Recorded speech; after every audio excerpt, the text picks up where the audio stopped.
วัสดีจ้าวันนี้คิวทาทายังขึ้นคอนเสิร์ตจัดไปอีกเพลงแล้วกันค่ะพรุ่งนี้ไม่สาย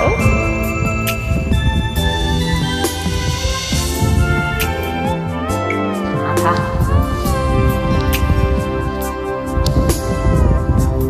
เพียงแค่มองด้วยตาก็รู้ว่าเราชอบกันแต่เราสองคนต้องเก็บมันไว้ในเมื่อความเป็นจริง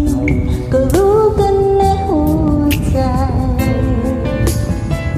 เรายังเป็นได้แค่เพียงเพื่อนกันแม้ใจเราจริงจังเท่าไรไม่มีใครเต็มใจให้รักกันคงยังไม่ถึงเวลาของเราอดทนเก็บความในใจแล้วรอแค่วันเวลาให้มันหมุนช้าๆแล้วเดินไปกับมันอดทนเก็บความในใจแล้วเรียนรู้กันและกันเพื่อให้เรามีความมั่นใจว่าเรานั้นมีความลึกซึ้งเพียงใดพรุ่งนี้ไม่สายที่จะรักกันเพราะมากๆเลยค่ะ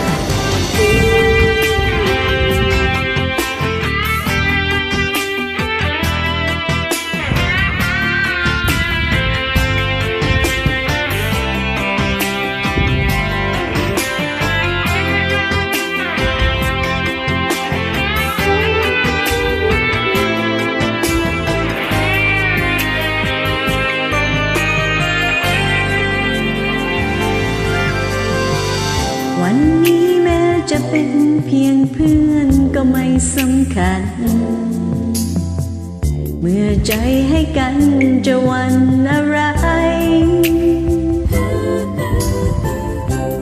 วันข้างหน้าจะมาจะช้าจะนานเท่าไรคงเป็นอะไรได้มากกว่านั้นแม้ใจเราจริงจังเท่าไรแต่ไม่เคยเต็มใจให้รักกันคงยังไม่ถึงเวลาของเราอดทนเก็บความในใจแล้วรอแค่วันเวลาให้มันหมุนช้าๆแล้วเดินไปกับมัน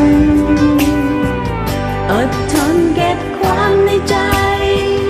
แล้วเรียนรู้กันและกันเพื่อให้เรามีความมั่นใจว่าเรานั้นมีความลึกซึ้งเพียงใดพรุ่งนี้ไม่สายที่จะรักกันหากว่าเรามีความมั่นใจหากว่าเรามีความรักแท้ในใจพรุ่งนี้ไม่สายที่จะรักกันพรุ่งนี้ไม่สายที่จะรักกันขอบคุณนะคะไม่สายที่จะรักบ๊ายบายจ้า Thank you ค่ะ